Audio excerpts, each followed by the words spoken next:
Good morning বন্ধুরা। দেখো মেয়ে স্কুলে যাবে, এখনো সকাল থেকে ঘুম থেকে ওঠেনি। তোমাদেরকে দেখায়, চুপ করে শুয়ে আছে, ডাকছে এই সীতমা, সীতমা, এই সীতমা। চুপ করে উঠে ঘুমাচ্ছে, অনেকক্ষণ ধরে ডাকা হচ্ছে। উঠে পড়ো, উঠে পড়ো, ওঠো, উঠে পড়ো, গুড মর্নিং বলো, উঠে পড়ে রেডি হও, চলো। সকাল সকাল তোমাদের ঠাকুর দর্শন করাই, মা পুজো দেওয়া হয়ে গেছে। সকালবেলা চারিদিকে নাচ, মেয়ে মেয়ে এদিকে উঠে চুল ছানছে, ব্রাশে মাজন নিয়ে এবার দাঁত মাজবে। নাতা দিচ্ছি বন্ধুরা, সকালবেলা গোবর নাতা দিতে হয়, তা উনুন সালটা দেওয়া হয়ে গেছে, তো এই বাইরে একটু দিচ্ছি।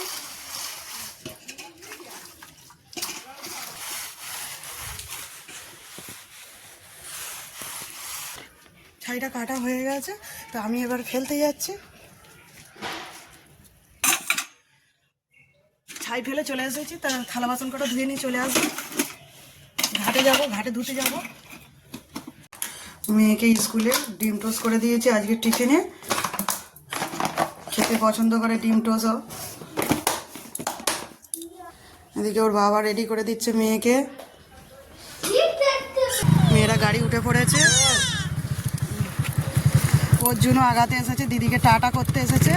টাটা, অর্জুন টাটা করছে দিদিদেরকে।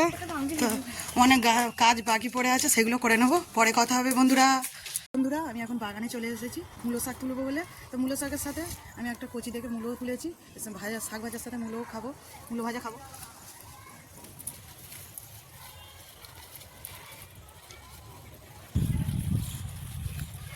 মূলো শাক তোলা হয়ে গেছে দুহাঁটি, তা আজকের ভাজা করব, মূলো শাক ভাজা। বন্ধুরা দেখো কতটা মূলো শাক তুলেছি, কচি কচি মূলো শাক, এর সঙ্গে মূলো একটা তুলেছি, কচি মূলো একদম লাল মূলো, গন্ধ বেরিয়েছে।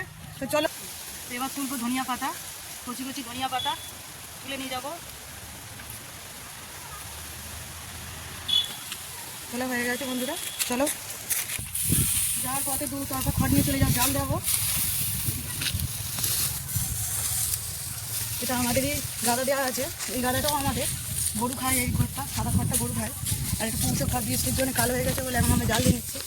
চলো রান্নাঘরে এবার দেখা হবে। তো রান্না করবো বলে রান্নাঘরে সব জোগাড় নিয়ে চলে এসেছে বন্ধুরা। তা তোমার কী রান্না করো তোমাদের দেখাবো, সেটা শেয়ারও করবো। প্রথমে আমি ভেজে নিয়েছি বিনস কড়াই, হলুদ দিয়ে অল্প করে ভেজে নিয়েছি। কড়াতে দিয়েছি পেঁয়াজ আর কাঁচা লঙ্কা, ভালো করে ভেজে নেবো।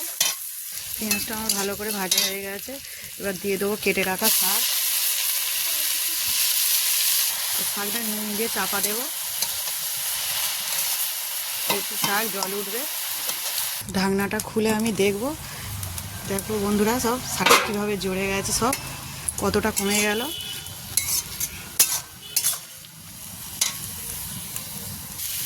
শাক ভাজাটা আমার হয়ে গেছে, নামিয়ে নেব। শাক ভাজাটা হয়ে গেছে, আমি নামিয়ে নিয়েছি। এদিকে কড়াটা বসিয়ে দিয়েছি, তেলটা গরম হোক। আর পরের রেসিপিটা দেখাবো, আজ করব চিকেন, তার জন্য আলু কেটে নিয়েছি, পেঁয়াজ টমেটো কেটে নিয়েছি। তেলটা গরম হয়ে গেছে, এতে দিয়ে দেবো আলু।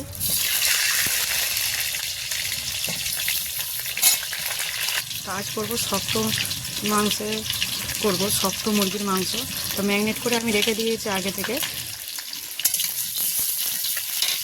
আলুটা ভাজা হয়ে গেছে, আমি তুলে নিয়েছি। এদিকে কড়াইতে পেঁয়াজটা দিয়ে দেবো,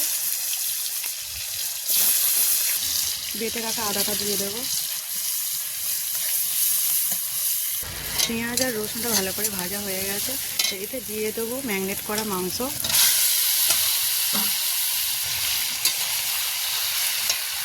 কেটে রাখা টমেটোটা দিয়ে দেবো।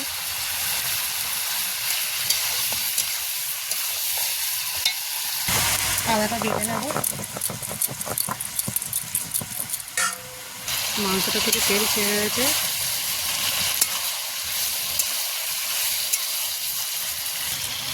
দিয়ে দেবো বেটে রাখা আদা বাটা দিয়ে দেবো।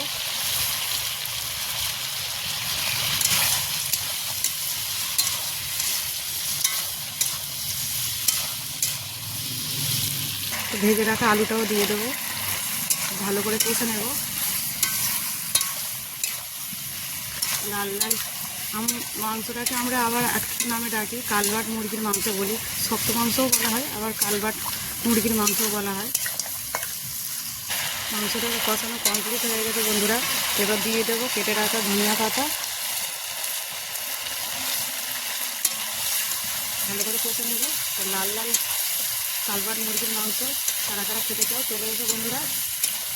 কি সুন্দর লাল লাল করে করেছি, দেখতে খুব সুন্দর লাগছে। তরকারিটা কষানো কমপ্লিট হয়ে গেছে বন্ধুরা।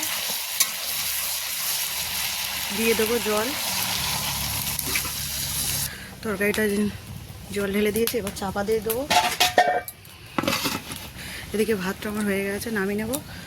মাংসটা আমার রেডি হয়ে গেছে বন্ধুরা, তার নামিয়ে নিয়েছি। দেখো বন্ধুরা সব কেমন লাগছে, লাল লাল মাংস, শক্ত মুরগির মাংস। তো মেয়ে এখন স্কুল থেকে আসেনি, আর আমিও রেডি হয়ে গেছি। তো আমি এক্ষুনি হসপিটালে যাবো, আজকের আমার বাবার এমআরআই আছে। তো বন্ধুরা টাটা।